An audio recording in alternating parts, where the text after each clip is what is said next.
दोस्तों नमस्कार, आप देख रहे हैं डी7 तक और मैं इस समय मौजूद हूँ दिल्ली के जंतर मंतर पे।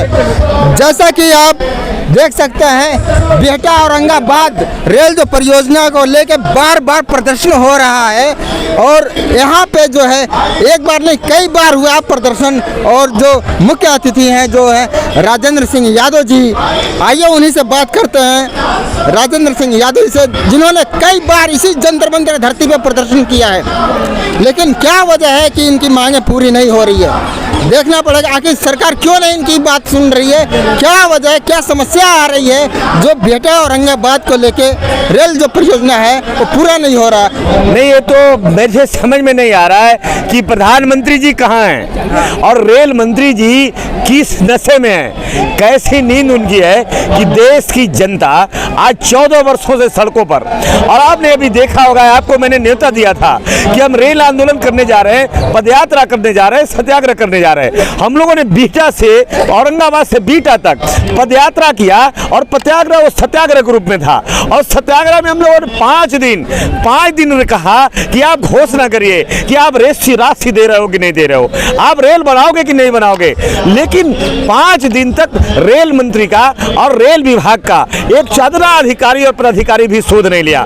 मजबूरन हम लोगों ने रेल के पटरियों पर आंदोलन करने का काम किया। और अभी पता लगाइए, ये फिल्मों में हमने देखा था कि रेल की पटरियों पर इंसान को चला देता था, रेल के पटरियों पर सोया रहता था, नीचे इंसान और ऊपर रेल चल जाती थी। लेकिन ये पहली बार है हम रेल पे प्रोटेस्ट कर रहे हैं और इतनी निरंकुश हो गई रेलवे विभाग, इतना निरंकुश हो गए हैं प्रधानमंत्री जी आप प्रोटेस्ट कर रहे हैं और उनको सिग्नल दे करके हमारे ऊपर, हमारे साथियों के ऊपर रेल चलवा देने का काम किया। और इससे ज्यादा निंदा क्या किया जा सकता है। रही बात जो आज तक रेलवे नहीं दिया जा रहा है, ये तो नकारापन है, ये तो प्रधानमंत्री की नाकामी है, ये देश का सरकार का ये निकम्मापन है कि देश की जनता की मांग नहीं सुन रहे और बोलते हैं कि सबका साथ है और सबका विकास है।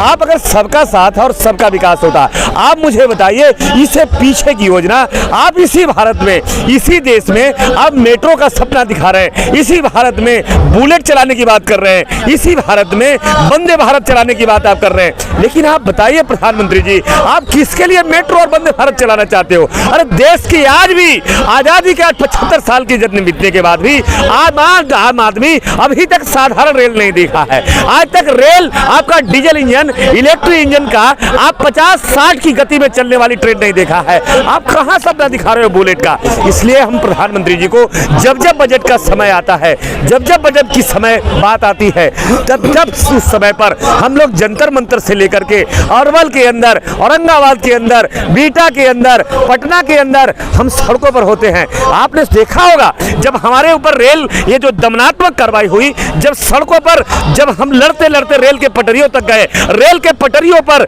जब नीचे बैठे थे और रेल को चला दिया, हमारे साथी रेल के पटरी के नीचे आ गए और तब इनके निकम्मे सांसदों ने गुहार लगाई। लेकिन वो अपने सांसदों को भी नहीं सुना। अरे जो अपने सांसद को नहीं सुन सकता है तो आप बताइए हमारे ये जनता की आवाज कहां उन्हें सुनाई देगी। लेकिन मैं इतना जरूर कह देना चाहता हूं, प्रधानमंत्री एक गहरी नींद से उठो, रेल मंत्री जी गहरी नींद से उठो, वरना सड़कों पर उतर जाएंगे।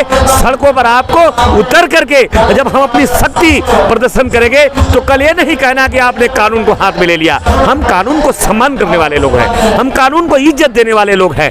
कल का बजट है, पूरे देश भी आशा भरी निगाह से देख रहा है, सरकार से उम्मीद लगा के बैठे हैं और बिहटा औरंगाबाद रेल परियोजना के लोग भी आशा उम्मीद लगा करके बैठे हैं। वादा आज कोई नई बात नहीं है, रेल के आंदोलन में भी किया आपने, 14 साल पहले भी वादा किया आपने, पिछले सांसद में भी वादा किया। लेकिन हम देखते हैं आप वादा कल की तारीख में, कल 1 फरवरी के बजट में अपने वादा पूरा करते हैं कि नहीं पूरा करते हैं। नहीं तो ये तख्तियां देखो तख्तियां प्रधानमंत्री जी देखो, इन सांसदों को मैं दिखाना चाहूंगा, ये तख्तियां गांव में जाएगा। अगर रेल आपने नहीं दिया 2024 में आपका प्रत्याशी वोट नहीं मांगा जाएगा, गांव से बाहर निकाल दिया जाएगा। ये हम लोग अपने संदेश आज जंतर मंतर से लेकर जाएंगे। अगर मान लीजिए 2024 चुनाव नजदीक है, अगर आप लोगों की मांगे पूरी नहीं होती है तो क्या वोट का चोट पड़ेगा?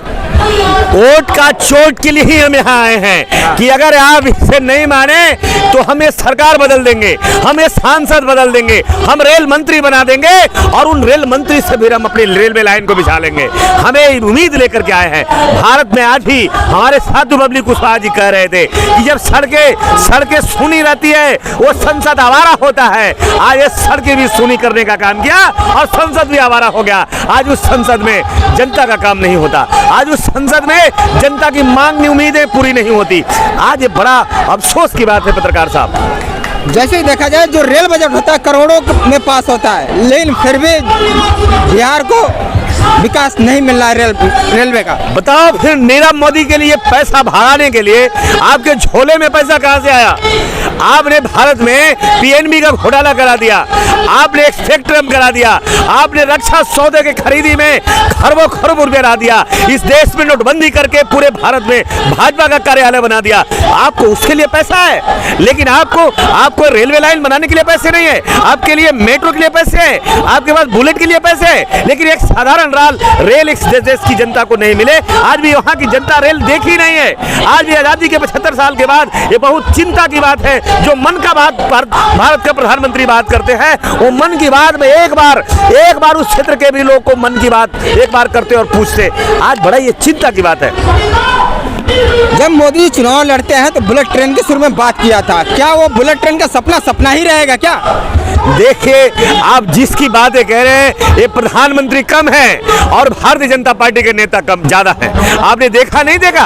भारत का प्रधानमंत्री को मैंने पहली बार देखा, जो आपने भी देखा होगा अयोध्या के अंदर। प्रधानमंत्री जिस रूप में थे, जिस भेष में थे, देश नहीं दुनिया शर्मिंदा हो गया कि भारत का गौरव क्या है? धर्मनिरपेक्षता भारत का गौरव है। हिंदू मुस्लिम सिख ईसाई आपस में भाई भाई हमारी भारत की पहचान है। पर उस देश के प्रधानमंत्री एक धर्म के लिए एक जाति विशेष के लोगों के लिए अयोध्या में प्रधानमंत्री की पद की गरिमा को समर्पण कर देने का काम किया। इससे बड़ा दुख क्या हो सकता है? सर, जंतर मंतर से आप क्या संदेश देंगे जो जनता आपको देख रही है? जंतर मंतर से ही नहीं, मैं कह रहा हूँ दिल्ली से और खासकर देश से मैं संदेश देना चाहता हूँ। प्रधानमंत्री, ये संविधान में विश्वास करने वालों को गुस्सा मत फूटने दो। हम अगर आराम से बैठे हैं, हम अगर धैर्य से बैठे हैं, हम अगर सिलवान हैं, हम अगर चरित्रवान हैं, तो इसकी परीक्षा नहीं लो। अगर ये गुस्सा फूट जाएगा तो बांग्लादेश बनने में समय नहीं लगेगा। ये समझ लेना, ये बात को मैं यही संदेश दूंगा कि हम अगर शांति से बैठे हैं, हम धैर्य से बैठे हैं, हमारी धैर्य की परीक्षा मत लो। जैसे कि आपने देखा, इन्होंने सारी समस्या बता दी।